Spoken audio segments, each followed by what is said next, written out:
afternoon session of the last day of lectures at this amazing conference. And our first speaker in the morning is Chris Fraggle from Charleston, South Carolina, and he's going to tell us about general relativistic radiation magnetohydrodynamic simulations of black hole accretion. Please. Thank you. Good morning, everyone. It's a real pleasure to be here. I appreciate the invitation to give a talk at the conference. Those of you who are worried about the topic, this is going to be a fairly light discussion and not a lot of technical detail. And actually a little bit, since it's a longer talk, I'm going to give a little bit more of a historical perspective, actually going back to sort of the very beginnings, and sort of walk you up to how we got to where we are today, and end with some of the highlights of what we're able to do and the connections we're hoping to be able to make to observations and theory along the way. Those of you who wanted the technical details, hopefully you were in the session yesterday. Olindo Zanotti and Oleg Sadowski, two of the players in this game, gave very good talks about current, cutting edge, what's going on in this field. So I'm sure they'd be happy to give you more details about that as well. But as I said, I want to start with a historical perspective and take us all the way back to the era of disco, the 1970s. So everyone in the room knows that the 1970s were when the foundation, the theoretical foundation for black hole accretion was built. We've heard many discussions about Shukura, Sinyaev, Novikov, and Thorne, sort of the first pictures that gave us the basic idea of how an accretion disk works. Some of the basics which we've heard about. So this applies for the very thin disk. So this, as far as black hole accretion states, is the thermally dominant state. We know it's a nearly Keplerian profile. Jeff McClintock talked about the importance that it cuts off at the ISCO, and that can give us a diagnostic tool for studying the spins of black holes. The one major shortcoming of the model, of course, which we've talked about at this meeting, is that it left the mechanism for angular momentum transport unspecified. So it basically parameterized the R phi stress as just some multiple of the total pressure in the disk. The 1970s also gave us the Polish donut. Unfortunately, Marek Abramovich wasn't able to be here with us, but he was one of the people who worked on this from the very beginning.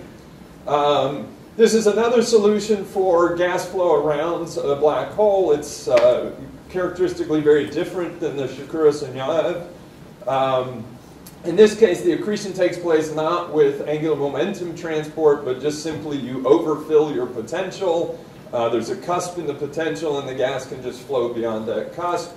It has no care, it doesn't care about the ISCO because there are strong radial pressure gradients in these tori.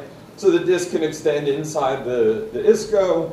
Because it's non-Keplerian, because there are radial pressure gradients, the flow is inherently non-Keplerian. Okay, but I told you this was a talk about numerical work, and what a lot of people are either too young to appreciate or have sort of forgotten in the sands of time is that the numerical work started in the 1970s and actually predates the theoretical work. So in 1971, Jim Wilson published the first numerical study of accretion onto a black hole, not just a black hole, but a rotating black hole in 2 dimensions. So Jim passed away a few years ago, but he was an absolute pioneer in numerical work. He was always a decade ahead of pretty much everybody else. He did supernovas and got them to explode a decade before anybody else could. He did binary neutron star mergers before anybody else could. He did black hole accretion before anybody else could. So here he is doing a numerical study of fluid flow in the Kerr space. And just for fun, throughout the talk, I'm going to have occasionally put up these little plots. This is sort of a way to track numerical progress over the years. So we have a timeline on the horizontal axis, and the vertical axis is sort of a proxy for how sophisticated the simulation was, simply based on how many zones were in the simulation on a log scale. So there's Jim Wilson's first simulation in the early 1970s. Okay, so then we kind of skip ahead to the 1980s, and I'd sort of, from a numerical perspective, call the 1980s the rebirth of numerical work. rebirth or passing of a torch. So the big paper in the 1980s as far as numerical work was that this was when one of the current pillars of the field, John Hawley, first entered into this field. And you can see it's a passing of the baton of sorts because he was collaborating with Jim Wilson at the time. And so this is one of the plots from their first paper, looking at black hole accretion flows. I wanted to pick this partly because it should look reminiscent of a couple slides ago, the Polish donut. And that's because that's what they actually chose to simulate in this particular paper. They set up various Polish donut solutions and then followed their numerical evolution. And so this is the first example of numerical work really testing theoretical models for black hole accretion. And sort of to update you then, and also to show just how far ahead of his time Jim Wilson was, this is that same plot, the timeline of how sophisticated the simulations were. And you see basically a little over a decade later, the work by John Hawley was really, in many ways, no more sophisticated than what Jim Wilson had already done a decade earlier. The physics wasn't that much more sophisticated, and the number of zones in the simulation wasn't that much more. Now, part of the reason is that just basically very few researchers at the time had access to the computers necessary to do this kind of work. And that's part of how Jim Wilson had a leg up, because he was at Lawrence Livermore National Lab and had access to computers the rest of us weren't allowed to use. Okay, so now we sort of skip ahead another decade to the 1990s. And the 1990s, from a theoretical perspective, are known for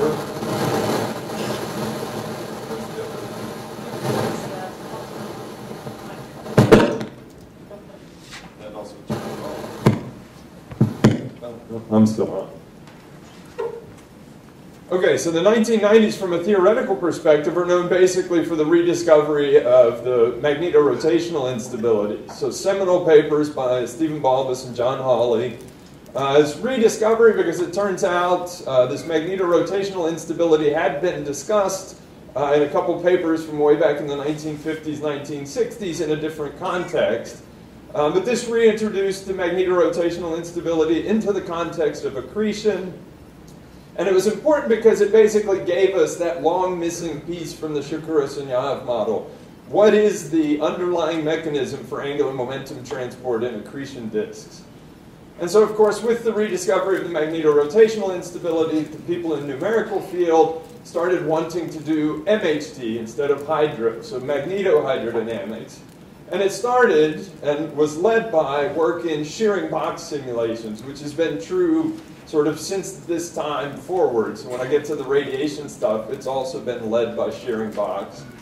Those of you who aren't very familiar or didn't come to Oleg's talk yesterday and don't know what shearing box necessarily means, the idea of a shearing box simulation is you just take a little tiny piece of a much larger accretion disk and you just simulate that little piece. And the advantage is that then you can simulate it with modestly high resolution for relatively low computational cost. And so you can study things on small scales like the magnetorotational instability. So this is a nice movie by Jacob Simon showing what is now called an unstratified shearing box. Unstratified meaning you're not even worried about the vertical scale height in the disk, just a tiny patch inside of some accretion disk. They later realized that one of the important things about accretion disk is that there's a scale height that's set by the fact that there's a vertical extent to the disk. And so they realized that it was important in these shearing box simulations to at least include the vertical scale height of the simulation, particularly when you start looking for saturation strengths of MRI or radiation processes. So they started going to what are called stratified shearing box, which is you make your box big enough in the vertical direction that you include the whole disk, at least vertically. But you still have the advantage that it's a fairly small region that you're simulating. You can do it at fairly high resolution, and again, study things like the development of the magnetorotational instability.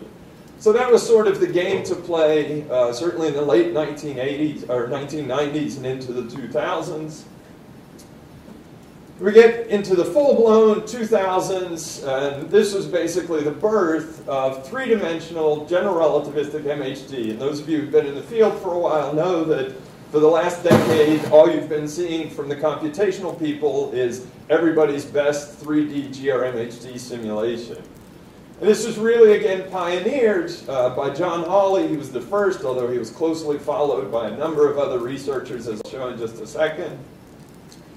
Tying back to earlier parts of the talk again, they again started with this analytic torus solution, but this time they threaded it with magnetic fields, which triggered the magnetorotational instability and allowed the simulation to evolve to something that looked more like a Shakura Sunyaev, a true accretion disk, than what we had seen previously. Okay, so many others have shown this movie, many of you have seen this movie many times, but this was sort of the birth of modern 3D GRMHD simulations.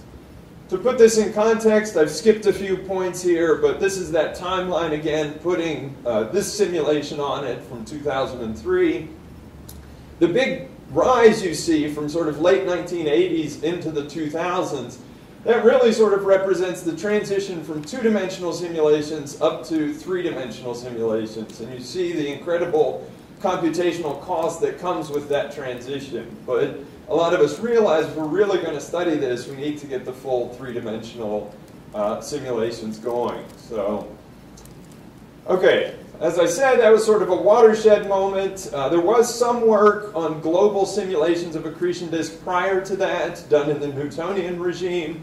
But this 2003 was sort of the start of full GR, so if you're really going to do the black hole and all the things that come with it, that was the start of it. I said he was closely followed by a number of other groups. I'm always hesitant to show this slide or any slide like it because you risk pissing somebody off. This is not meant to be comprehensive.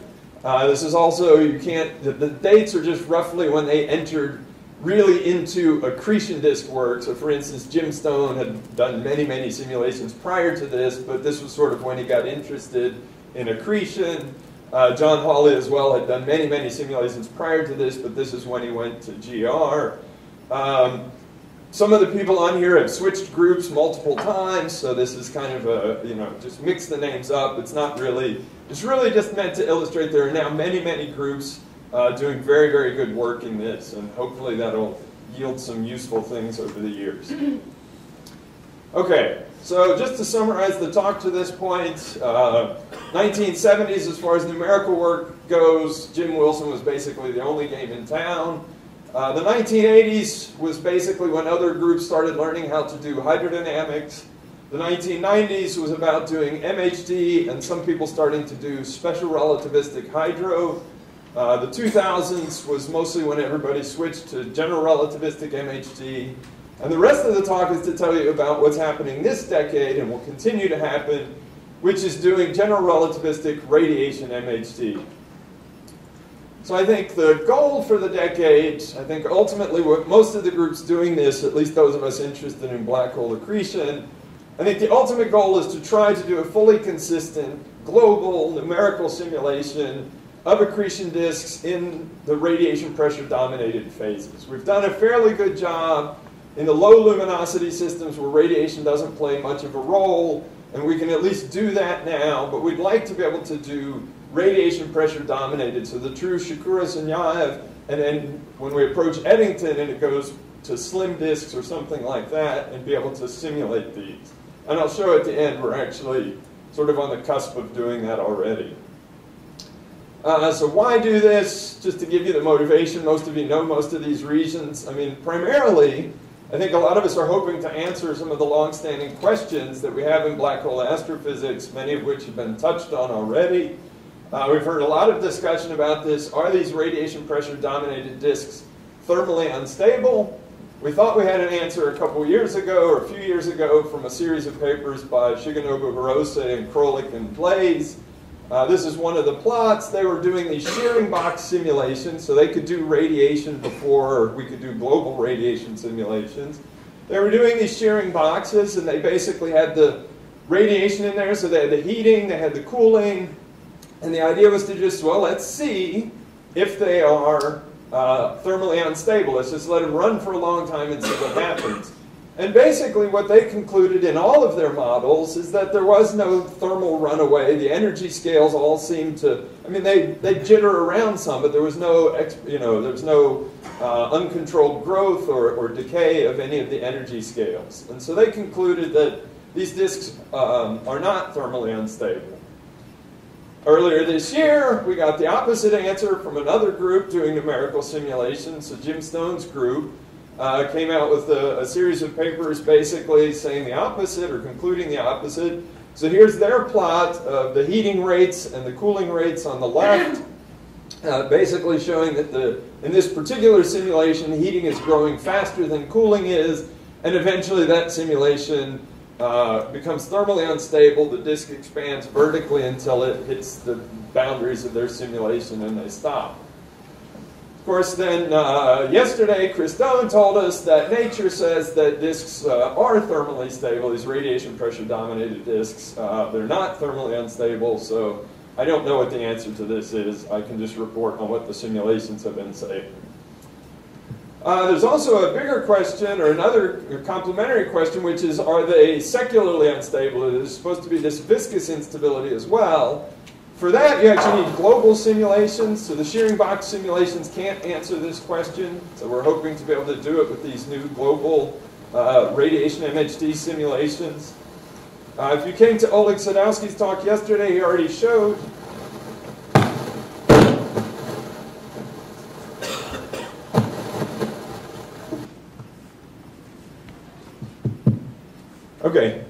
he showed that indeed these disks can sustain locally super Eddington fluxes, so you can have regions where if you were looking down from a particular direction, these would look like they had super Eddington fluxes, whereas from another direction they would look sub-Eddington.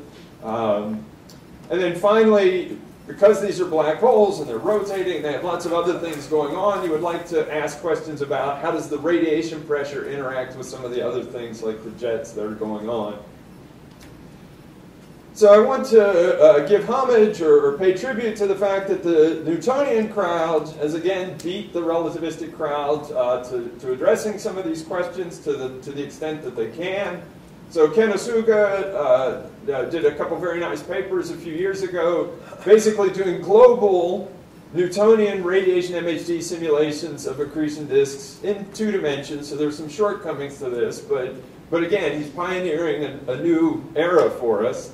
And the interesting thing was he basically did 3 different simulations, predominantly based on 3 different accretion rates. So starting from very, very sub-Eddington, 10 to the minus 4 Eddington accretion rate, mildly sub-Eddington, so 1% of Eddington, and then a very super Eddington, 100 times Eddington.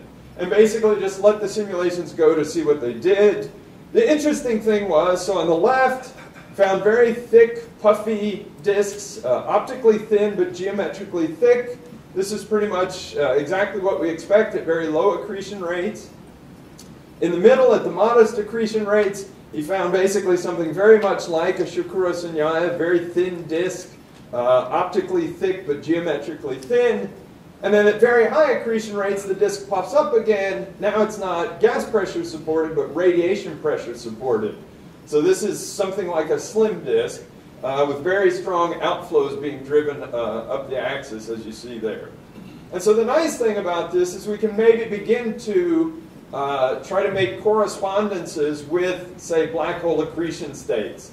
So you might think of the left-hand simulation as something like the low hard state, the middle one is something like a thermally dominant state, and the right hand maybe something like a ULX or something like that. Okay. So we're beginning to be able to try to make some of the connections with observations that the observers have been harping on us for so long. Okay, so the rest of whatever time I have left, I want to try to walk you through how we've gotten to doing radiation MHD modeling of simulations. So first off, I think this really kind of started with what I call after-the-fact modeling. And so this was kind of an ingenious thing, which was basically, hey, we have all these GRMHD simulations. They didn't include radiation, but what if I just after the fact say, well, what if there had been radiation in the simulation? What would this look like? So you can couple it with a ray tracing model and see what you get from it. And this was sort of pioneered by Jeremy Schnittman. A number of other groups have sort of jumped onto this since then. I would argue that this might be, and I'll come back to this in a couple slides, might be applicable to very low luminosity systems. So maybe Sagittarius A Star, maybe M87, but you don't want to use this for too many accretion systems that we actually study. So this would be, tying back to Ken Asuka's work, this would be that very low luminosity case that he studied on the far left-hand side of the earlier slide. So the nice thing is that if you ray trace it, now you can do neat things like you can create images from the simulation and say, what would this disk look like to an observer? And because it's a simulation and has time evolution, you can actually create many, many images, and you can put them together to make neat movies like this. So this is one that Jason Dexter did. And movies are nice to show, but they're also useful to study. Now you can begin to do things like study variability properties associated with accretion disks. What are the simulations saying about the variability in these? MRI turbulence, and what is that driving as far as broadband noise? Are there QPOs present? All of these things. So I want to just highlight a couple things that have come out of that. One of the things Jason Dexter has been trying to use that for, and others, is to constrain some of the properties of Sagittarius A Star.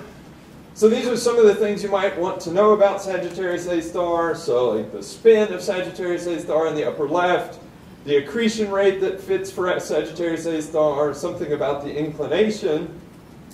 And I wanted to put this up here because we had discussions yesterday about tilted accretion disks.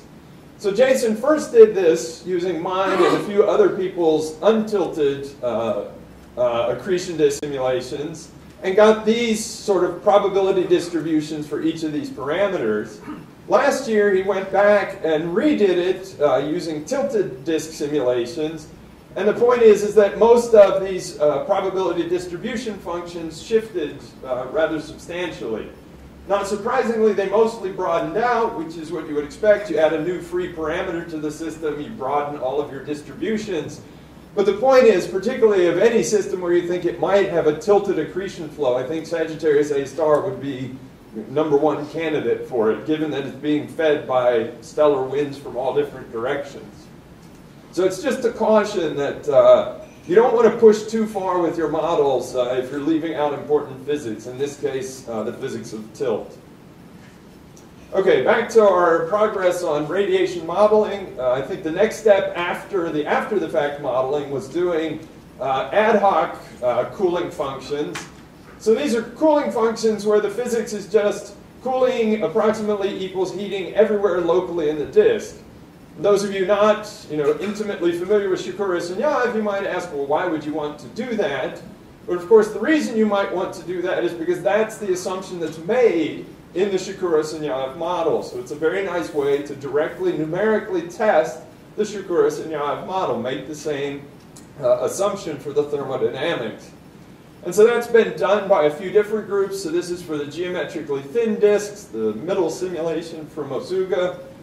So this was done by a couple different groups. Bob Penn has been one of the primary ones doing this. So this is just showing one of the figures from one of his papers. So again, a very, very thin simulation. And this just kind of gives a qualitative view. The more important thing is the quantitative. What could you do with this? And the main thing you can do with this is you can test the very important assumption of Novikov-Thorne that everything basically ends at the ISCO as far as the disk is concerned. And so here's one of the simulations with the ISCO mark. This was a non-spinning black hole, so the ISCO is at 6 Rg. And in particular, the things that are important is, for instance, the angular momentum basically stays constant from the ISCO all the way down to the event horizon. So there's no more angular momentum being extracted from the disk. And that's true because the magnetic fluxes, there's no magnetic tension or stresses carried beyond the ISCO in this simulation. Now this turned out to only be true if you go to these very, very thin disks. There had been some controversy at the time about whether these assumptions were really true. And it just turns out if the disk isn't very, very thin, then you do get stresses inside the ISCO and the disk can extend inside the ISCO. Okay, so the next step was actually starting to put physical cooling models into the simulations. And this was first done, at least this was the step that our group thought was the next logical thing to do. So we did this in the optically thin limit. So you're allowing the disk to radiatively cool, but you're not worried about what happens to the photons. They don't interact with the gas after they're created. And so this is a relatively simple thing to do because now it just enters as a source term into some of your equations. So you have the usual equations that you're solving for energy and momentum, and you just put this extra source term in. So that part's fairly easy. The hard part is actually getting the physics right for whatever you want for your cooling function. So we spent a lot of time working on this. We were basically able to put Bremsstrahl in and some approximate treatments for synchrotron and inverse Compton into the cooling function. They were approximate because we wanted to be able to calculate the cooling function locally from things we knew in each zone. But we got pretty reasonable results. This is just to illustrate the dependence on one of those parameters, the temperature. So this is our cooling rate as a function of temperature, showing all of the different contributions to the cooling. So one of the interesting things you can then do with that is you can actually go back and answer that question that I sort of posed earlier, which is when is after-the-fact radiative modeling appropriate? I told you it might be appropriate for Sagittarius A Star.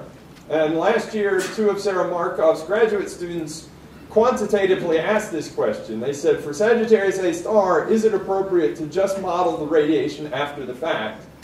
They did this by doing a series of simulations at appropriate accretion rates for Sagittarius A Star. So we have pretty good evidence that Sagittarius A Star accretes somewhere between 10 to the minus 9 solar masses per year and 10 to the minus 7.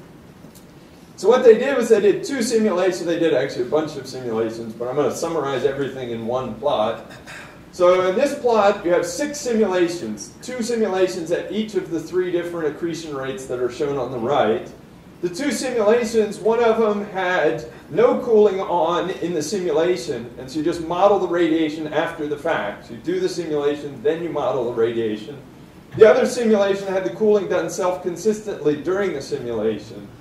And you see at the lowest accretion rate, the black points at the bottom, 10 to the minus 9 solar masses per year, there's really no difference between the 2. And that means that the after-the-fact radiative modeling in that case is perfectly adequate. There's no reason to worry about cooling in your simulation. But you notice as you even get to the sort of intermediate and high end of the range for Sagittarius A Star, notice that the blue points have separated and certainly the red points have separated.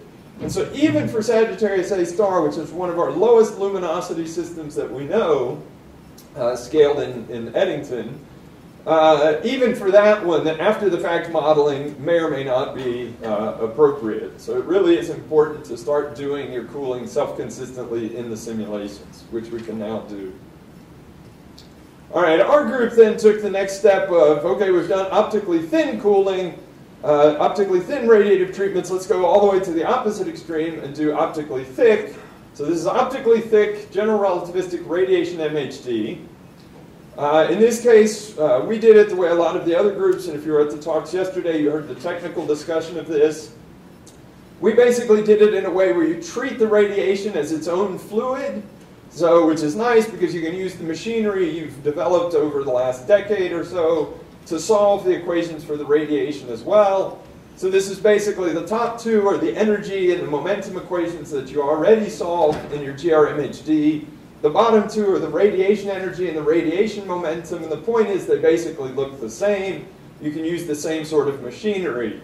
The main new piece is that there's now a coupling term because the radiation and the matter interact, and that's the hard piece, and Olindo Zanotti talked a lot yesterday about the headaches of treating that term. In this early work, we took the simplest assumption, which was an Eddington tensor closure, which is you assume that the radiation pressure tensor is isotropic in the fluid frame, and it just depends on the radiation energy density. And this was work pioneered by Brian Ferris, and the same approach was taken basically in Olindo's first paper and in our first paper. So you can, it's somewhat limited what you can do in a purely optically thick radiation MHD code. One thing you can do is very high accretion rate, Bondi accretion onto a black hole. So this is spherical accretion above the Eddington limit. So on the left-hand side, you see a plot basically showing mass accretion rate on the horizontal axis scaled in Eddington, and the luminosity that an observer at some distance would see on the vertical axis. So you see we were exploring accretion rates from a few tens to a few hundreds of Eddington.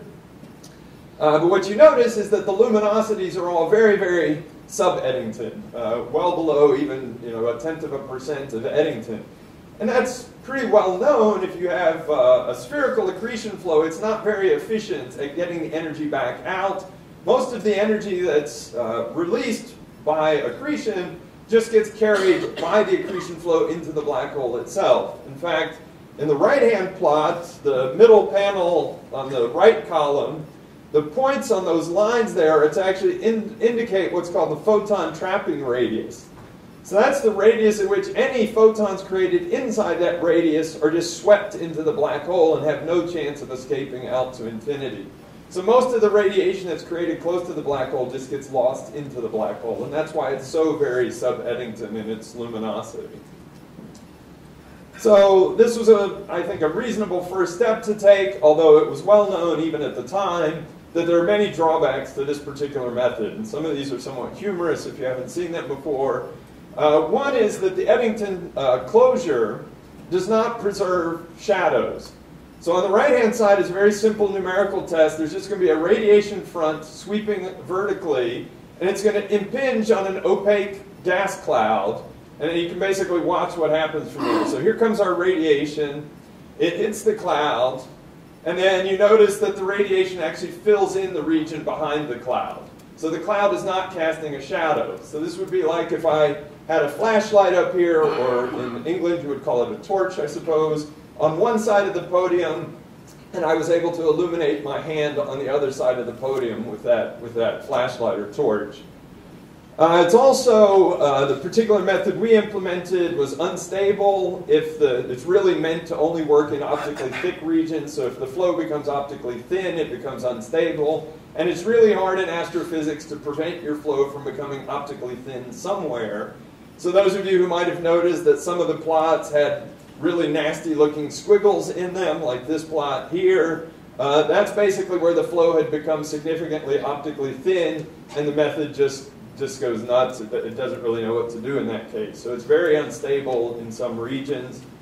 And Olindo talked a lot yesterday about the source term is very, very stiff, which also creates numerical problems. So we knew at the time, and then certainly after that paper knew we had to do better. And this is basically, this gets you up to where most of the groups are right now. We're working on more general closure. What that means is let's not use this Eddington closure that has all of these problems, that it doesn't cast shadows and things like that. So the M1 model is the one that most of us are trying right at the moment. We all have plans to move beyond this because it has well-known problems too. Most of us have now implemented semi-implicit time integration, and Oleg and Olindo talked a little bit about this yesterday. So this is to help with that stability problem that I mentioned. And so this is just to show, okay, let's redo that test and show that the M1 at least does better on this test. So there goes our radiation front, and at least it casts a reasonable shadow behind the cloud. Then to show that we are doing GR radiation MHD, so we get the effects of GR in this. The left-hand side is just a beam of light that's emitted at the photon orbit radius, so you would expect it to orbit the black hole. So this is light orbiting around in a black hole space-time. So we are doing the full GR effects here.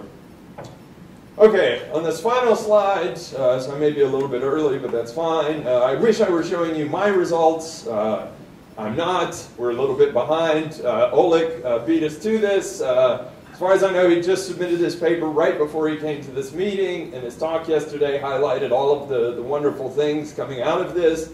So this is the first GR radiation MHD simulation of an accretion disk of some sort accreting onto a black hole. They did both non-rotating and rotating cases. I'll just highlight this one particular plot. So you're looking at radiation energy density is the pseudo color. So lots and lots of radiation being generated. The vectors, the white arrows, are indicating radiative flux. So there's super Eddington flux coming out along the axis, very sub-Eddington flux getting out through the disk. So the white arrows are hard to even see in the disk itself. Very little radiation transport through the disk. The contours indicate optical depth. So the photosphere is that white contour right along the edge of the funnel. And you can see they get up to very high optical depths of at least a few thousand. Okay. So they did some analysis of things like how this affected jet strength and things in their simulation. But the point of this is really to indicate that, you know, we've opened a new chapter. Those of you who got sick in the 2000s of watching everybody's cool GR MHD movies, now you're going to get sick of watching everybody's GR radiation MHD movies. Okay, but hopefully some good science comes out of this. Okay. I'll just wrap up and try to indicate again that I think there's lots of great work going on in radiation MHD, both in the Newtonian limit, so there's still lots that the Newtonian studies are going to do, but now we're also opening the area of general relativistic radiation MHD. We've done optically thin treatments, optically thick, and now we're moving beyond both of those. And hopefully within this decade, we will get firm answers to some of these long-standing questions, things about stability, fluxes, disk-jet interactions, all these fun things. So thank you for your time this morning. I appreciate it.